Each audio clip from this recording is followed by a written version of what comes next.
Hey guys, happy Monday. So today is another day of thrifting. If you remember, nagpost ako about a text message from this ukay shop na naka-sale daw sila ngayon. So here we are checking this ukay-ukay. Ito yung Fashion Delight sa Novaliches Bayan. Malapit to sa Metro Bank, guys. So pagdating nyo ng Novaliches Bayan, hahanapin nyo lang yung stoplight. Tapos maglalakad kayo papasok sa kaliwa. Makikita nyo yung Metro Bank, katabi lang to siya ng Metro Bank. So here we are, I'm checking all the items. So first na chine-check ko is yung pants agad. Kasi baka may magaganda pang pants. Although nag-start sila ng sale I think 3 days ago nung nag-message sila about this. So 3 araw na yung nakalipas. So for sure, meron nang nakaunang mag-check ng mga pants dito. So as of the moment, I'm checking kung meron pang magagandang brands or magagandang style na pwede natin ma-score. But it looks like sa vibe ng mga pants na to, parang wala na akong mabili dito sa category ng mga pants. So, we're gonna move on to a different category. By the way, if you're new to my channel, if you're new here, for sure mahilig ka din sa ukay-ukay na katulad ko kasi pinanood mo yung video na to. And if you wanna be updated sa mga ukay-ukay shops na napuntahan ko, so you'll have idea sa pricing, kung naka-new arrival ba sila or naka-sale. Don't forget to click on the subscribe and also the bell icon para ma-notify kayo every time I upload a new video. So here's the first item na nakita ko. This is a corduroy pants. Although, hindi na siya excellent condition. Meron na siyang sign of usage. So this is on a maybe pile natin. So, tignan natin kung at the end, I'm gonna buy this one. But this is still in good condition. Hindi lang ganun ka excellent condition. Yun kasi yung hinahanap ko. This item, gusto ko sana kasi new with tag. Unfortunately, tingnan nyo yung tahi niya. And then yung quality ng fabric. Hindi siya maganda, guys. Sobrang nipis. Basta. So, I decided to put that on the maybe pile as well. Another item is this one. Gusto ko din to. Pero sobrang liit niya. Like, siguro mga pang teens yung size niya. And then this skirt as well. Very cute. Ayan yung style niya. Super nice.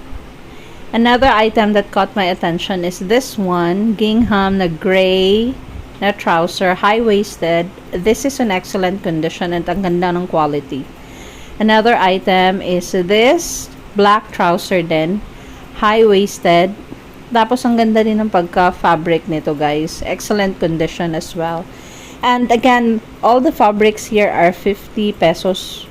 No, 5 for 200 or 59 pesos each. This item is, bibilhin ko sana to kasi maganda yung brand niya. Kaso kasi hindi na siya ganun kaganda yung condition ng item. So, I decided to leave that behind. Another cute item is this one. Ang ganda ng color blocking nito sa actual, guys. Orange and pink. Puro siya pati neon. Basta super cute. Kaso kasi ang pangit lang ng tahi niya. So, I decided to leave that behind too. And then this one as well. Imagine nyo, binibenta nila to ng 400 plus before. Pero hindi naman siya ganun kaganda. Although maganda yung quality niya. Meron ding dress, new with tag, color green, 5 for 200. So, check nyo yung mga tinitingnan kong options. And at the end, I will show you what I got.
So honestly guys, yung ukay shop na to, konti na lang yung mga magagandang item. Although iba-iba naman tayo ng tastes, o kung gusto niyo pa din siya i-check, pwede pa rin naman. Pero konti na lang talaga sa mga pants or denim pants, wala na kayong mapipili.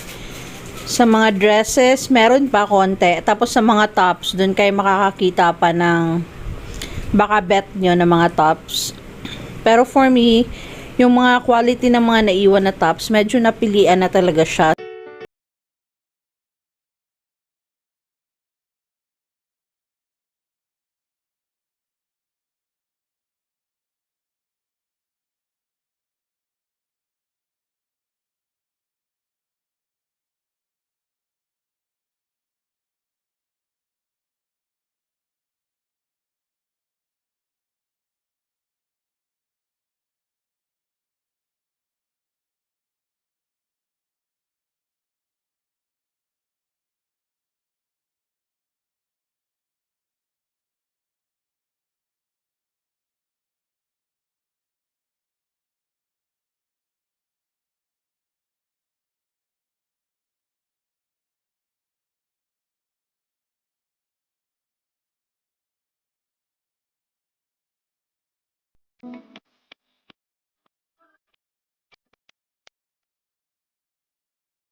Pangit na rin yung mga shoes nila dito guys. Siguro mga natira na lang din to. So, let's go back to clothes.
Right guys, now here's my 400 pesos ukay haul for this trip. Ito yung first item I got. Excellent condition na skirt.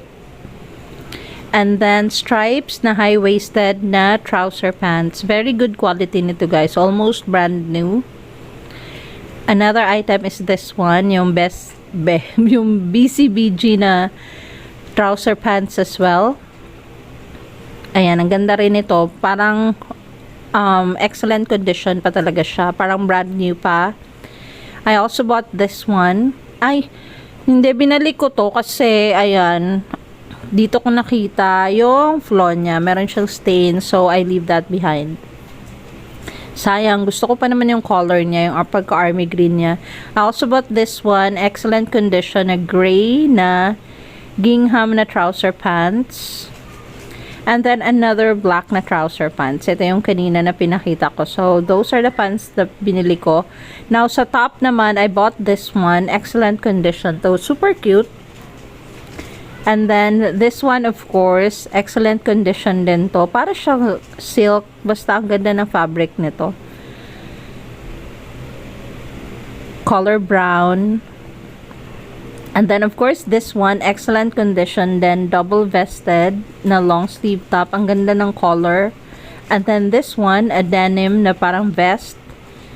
Ang ganda din ito, guys. For only, parang, well, part siya ng 5 for 200. So, good deal. This one, ito sana yung last item na bibilhin ko. Kaso meron siyang ganyang flaw. So, medyo hesitant ako. Tapos, kasi yung brand kasi nito, maganda sana. Kaso nga, dahil may flaw siya, I decided to leave that behind and get this one instead. Excellent condition, na high-waisted, na denim pants. And the reason why I got this one is because of this. Ang cute ng floral niya. Lakas pa ka vintage ng back details niya. And it's an excellent condition. So those are all the items I got from this ukay shop for only 400 pesos.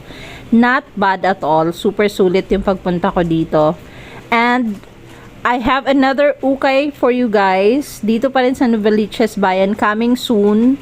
So, sana nag-enjoy kayo for today's video. Sa mga hindi pa nag-subscribe, please don't forget to hit like and subscribe. And again guys, click on the bell icon para lagi kayo updated sa mga ukay na napuntahan ko. Thank you guys for watching. I really appreciate it. Bye!